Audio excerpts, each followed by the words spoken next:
Hello friends, मैं आपका दोस्त राहुल राजपूत आपका स्वागत करता हूं आपके अपने चैनल ईरा स्टडी में। दोस्तों, आज का जो हमारा टॉपिक है वो टॉपिक है यूनिट 4 है हमारे चैप्टर कंपनी लॉ का चैप्टर 1 का, जिसके अंदर पढ़ेंगे corporate personality and the lifting the corporate bill. हाँ जी, लिफ्टिंग द कॉर्पोरेट बिल मतलब कि कॉर्पोरेट बिल मतलब पर्दा को हटाने के बाद क्या होगा, पर्दे के पीछे क्या है ना। तो हम ये जानेंगे कि जब कंपनी और शेयर होल्डर और कंपनी के मेंबरों के बीच का पर्दा हटाते हैं तो किस सिचुएशन में हटाते हैं और कब होगा जब कोर्ट या लॉ ये कहे कि भाई ये कंपनी और कंपनी के मेंबर दोनों क्या हैं, सेम ही हैं। इट मीन्स यहाँ पे सेपरेट लीगल एंटिटी का कॉन्सेप्ट खत्म हो जाता है। चलिए आगे बढ़ने से पहले चैनल को सब्सक्राइब कर लीजिएगा, बेल आइकन को प्रेस कर लीजिएगा, जिससे मेरी वीडियो आपको मिल सके सबसे पहले।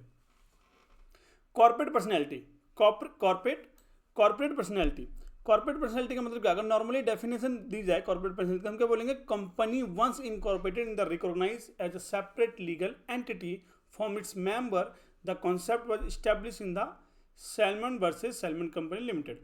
मतलब जो Salomon versus Salomon company limited है क्या है, इसके अंदर एक कॉन्सेप्ट एस्टैब्लिश किया गया जिसके अंदर बात करी गई कि कंपनी अगर एक बार इनकॉर्पोरेशन हो जाए तो कंपनी और कंपनी के मेंबर दोनों ही क्या होते हैं, सेपरेट लीगल एंटिटी काउंट होते हैं, दोनों ही अलग अलग होते हैं। ठीक है, which confirm that the company is owns legal rights and liability. उसके अपने क्या होते हैं, कंपनी के लीगल राइट्स और उसकी अपनी लायबिलिटी होती है। फीचर्स की बात करी जाए तो पहले ही एडवांटेज के अंदर बता चुका हूँ, कंपनी के फीचर्स के अंदर बता चुका हूँ। फिर से यहाँ सिर्फ हेडिंग्स पढ़ेंगे और आगे बढ़ेंगे। बोला गया सेपरेट लीगल एंटिटी, कंपनी और कंपनी के मेंबर्स क्या होते हैं, आगे होते हैं।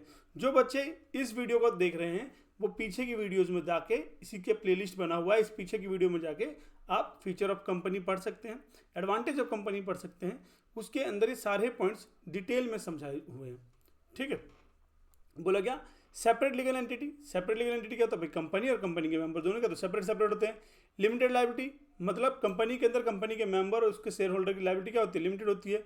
परपेंचुअल सक्सेशन मतलब कंपनी रहेगा, हमेशा रहेगा, कभी कंपनी बंद नहीं होगी जब तक कोर्ट से ऑर्डर ना हो जाए या उसको बाइंड अप ना किया जाए। मेंबर के आने या मेंबर के जाने से कंपनी बंद नहीं होती है। मेंबर के आने मेंबर के जाने से मतलब क्या है, कोई मेंबर रिटायर हो गया, कोई मेंबर डेथ कर गया, ठीक है, तो उनके मरने से या उनके रिटायरमेंट होने से कंपनी बंद नहीं होती है।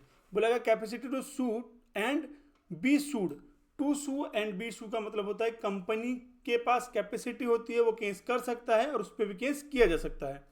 चलिए आगे बोलता है, कहता है एबिलिटी टू ओन प्रॉपर्टी। हाँ जी, कंपनी इनकॉर्पोरेटेड हो गई, उसके पास अपना यूनिक नाम होता है, उसके पास अपनी एक लीगल एंटिटी होती है जिसके बेस पे वो अपने नाम पे प्रॉपर्टी खरीद सकता है। एबिलिटी टू कॉन्ट्रैक्ट, जिसके बेस पे वो अपने नाम से कॉन्ट्रैक्ट भी बना सकता है।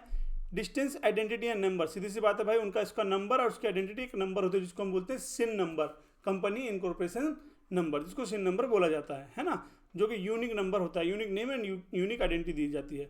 कॉर्पोरेट सील, कंपनी के पास क्या होता है, अपनी कॉर्पोरेट सील होती है, जैसे हम लोग साइन करते हैं ना, ऐसी कंपनी के पास क्या होता है, अपना कॉर्पोरेट सील होता है, जो कि हर कंपनी के दस्तावेज पे लगाया जाता है। दस्तावेज हिंदी वर्ड है यहाँ पे, दस्तावेज का मतलब डॉक्यूमेंट्स होता है।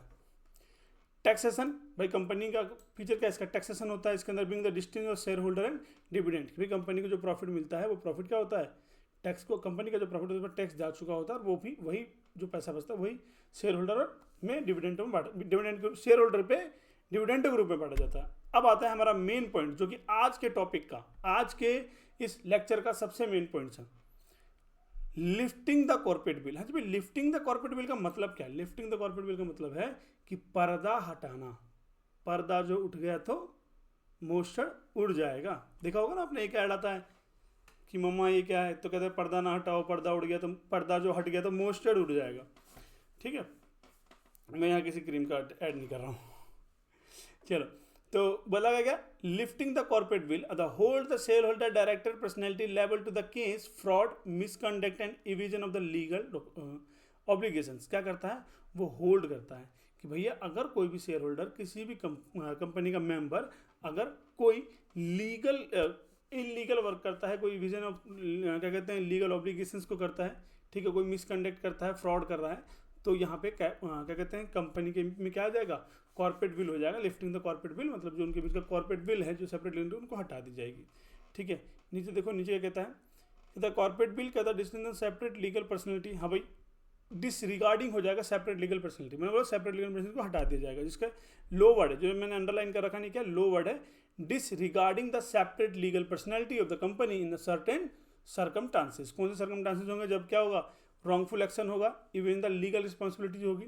ठीक है, तो बोला गया ये है सेक्शन के कुछ अंदर। क्या बोला गया? पहला पॉइंट है फ्रोडेंटियल इम्प्रूवल, फ्रोडेंटियल या इम्प्रॉपर कंडक्ट, इम्प्रॉपर कंडक्ट। देखो सेक्शन 47, देखो जो सेक्शन 47 है ना, सेक्शन 447, ये कंपनी एक्ट का सेक्शन 447 की बात करता है यहाँ पे।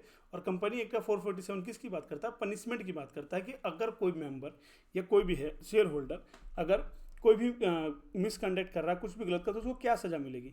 तो बोला गया कि नोट लेस देन 6 मंथ और मैक्सिमम कहाँ तक जा सकता है वो? 10 ईयर तक। अब बोलोगे भाई नोट लेस में मिनिमम 6 मंथ और 10 ईयर का मतलब है नोट लेस देन 6 मंथ, मतलब कि मिनिमम जो सजा मिलेगी, जेल जो मिलेगी वो मिलेगी 6 महीने की और मैक्सिमम 10 साल की। अब बात है कि इसके अंदर पेनल्टी भी हो सकती है, सजा और पेनल्टी दोनों हो सकती है। तो बोला गया पेनल्टी कितनी हो सकती है? तो बात करता है कि जो पेनल्टी होगी ना, वो पेनल्टी होगी उससे कितने तक? 3 गुना तक, या नोट लेस देन लायबिलिटी। मतलब अगर मान लो कोई कंपनी फ्रॉड कर रही है 10,000 करोड़ का, तो जो उसकी पेनल्टी होगी वो 10,000 करोड़ से कम की नहीं होगी, या तो 10,000 करोड़ की होगी या उसके 3 गुना मतलब 30,000 करोड़ की पेनल्टी होगी, बट उससे कम की नहीं होगी, है ना। या जेल की बोलोगे। बट इसमें एक चीज और भी है, अगर जो फ्रॉड हुआ है उसमें पब्लिक इंटरेस्ट है, तो यही सेक्शन कहता है, सेक्शन 447 ऑफ कंपनी एक्ट 2013 कहता है कि अगर पब्लिक इंटरेस्ट में होगा तो वो जो नोट लेस देन 6 मंथ है वो नोट लेस देन 3 ईयर हो जाएगा। मतलब मिनिमम जो जेल होगी उसको 3 साल की हो सकती है, ये सेक्शन 47 कहता है। अच्छा, यहाँ पे आने का मतलब है कि अगर ये सजा उसको मिलेगी अगर कोई फ्रोडेंटियल इम्प्रूवमेंट होगा, मतलब कि ये बोला जाएगा कि कंपनी और क्या कहते हैं कंपनी के मेंबर सेपरेट नहीं है, एक ही है, इसकी वजह से उनको ये सजा दी जा सकती है। देखो पढ़ते हैं क्या लिखा है। कहते the corporate veil can be lifted in the case of the bare fraud, lift कर दिया जाएगा misrepresented on the attempt to the despite the credential investor, सीधी सी बात है, इन्वेस्टर हो गया, गवर्नमेंट हो गया, या found that the company is being use a vehicle for frodential and discontinue conduct. ठीक है, बोला गया एग्जाम्पल पढ़ दो। कहते हैं company form to miss appropriation found asset and the will is lift to trash the individual behind the company। मतलब क्या कर रहा है वो? प्रॉपर्टी को ट्रेसपास कर रहा है, कंपनी का ट्रेसपास कर रहा है, इंडिविजुअल कर रहा है बिहाइंड द कंपनी। तो बोलेगा लीगल एक्टिविटी और violation of the law, section 54, 59, 57। देखो सेक्शन 54, 59, 57 क्या है? ये बात करता है इश्यू ऑफ शेयर्स की, issue of sweet equity shares की। ठीक है, मिस तो कहता है इनके अंदर अगर कोई आता है, कोई भी लीगल ऑब्लिगेशन, जैसे बुक्स की बात कर रहा है कि बुक्स प्रिपेयर करने की, तो कोई भी अगर लीगल ऑब्लिगेशंस कर रहा है जो नहीं कंप्लीट कर रहा है लीगल एक्टिविटीज़ को, तो उसमें क्या आएगा? उसमें भी कंपनी के साथ साथ कंपनी के मेंबर और शेयर होल्डर दोनों क्या आएंगे? लायबल होंगे। इसी को बोला जाता है लिफ्टिंग ऑफ कॉर्पोरेट बिल, क्योंकि यहाँ पे हटा दिया जाएगा।